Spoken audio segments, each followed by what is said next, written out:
விஜய் தனியாக போட்டியிடவில்லை, தனித்து விடப்பட்டுள்ளார் என்று முக்குளத்தூர் புலிப்படை தலைவர் கருணாஸ் தெரிவித்துள்ளார். சிவகங்கையில் மதசார்பற்ற கூட்டணி சார்பில் உதயசூரியன் சின்னத்தில் போட்டியிடும் கருணாஸ் செய்தியாளர்களுக்கு பேட்டியளித்தார். அப்போது விஜய் பிரச்சாரத்தின் போது காரில் மீது பாய்ந்தது தொண்டர்கள் அல்ல, ரசிகர்கள் என்றும், ரசிகர்களின் நடவடிக்கை அப்படித்தான் இருக்கும் என்றும் கூறினார். வாஜ்பாயின் பாஜகவிற்கும் நரேந்திர மோடியின் பாஜகவிற்கும் 1000 வித்தியாசங்கள் உள்ளதாக குறிப்பிட்ட அவர், வாஜ்பாய் மதத்தின் பால் மக்களை பிரிக்கின்ற செயலை செய்யவில்லை என்றும், அதனால்தான் கலைஞர் கருணாநிதியும் புரட்சி தலைவி ஜெயலலிதாவும் வாஜ்பாய்க்கு ஆதரவளித்ததாக கூறினார். தான் செய்த ஊழலை மறைப்பதற்காக அதிமுக கட்சியை பாஜகவுடன் எடப்பாடி பழனிசாமி அடகு வைத்துவிட்டார் என குற்றம் சாட்டினார்.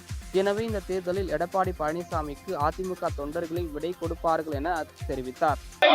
அவர் தனிமைப்படுத்தப்பட்டிருக்காருப்பா, அவர் தனிமையாகிட்டாரு. இது என்ன பெரிய மேட்டர்? ரசிகர்கள் அப்படித்தானே செய்வாங்க. தொண்டர்கள் தப்பா சொல்லாதீங்க, தொண்டர்கள் அது மாதிரிலாம் செய்ய மாட்டாங்க. இன்னைக்கு கிட்டத்தட்ட ஒரு 10,000 பேர் 12,000 பேர் வந்தாங்க. அதுல பெண்கள் வந்தாங்க, இளைஞர்கள் வந்தாங்க, எவ்வளவு பேர் வந்தாங்க. யாரும் பாயலையே, தொண்டர்கள் பாய மாட்டாங்க. இல்ல அப்படி இல்ல, அவங்க ரசிகர்கள். நீங்க மாத்தி சொல்றீங்க, மாத்திக்கங்க. அவங்க தொண்டர்கள் கிடையாது, ரசிகர்கள். ரசிகர்கள் அப்படித்தான்.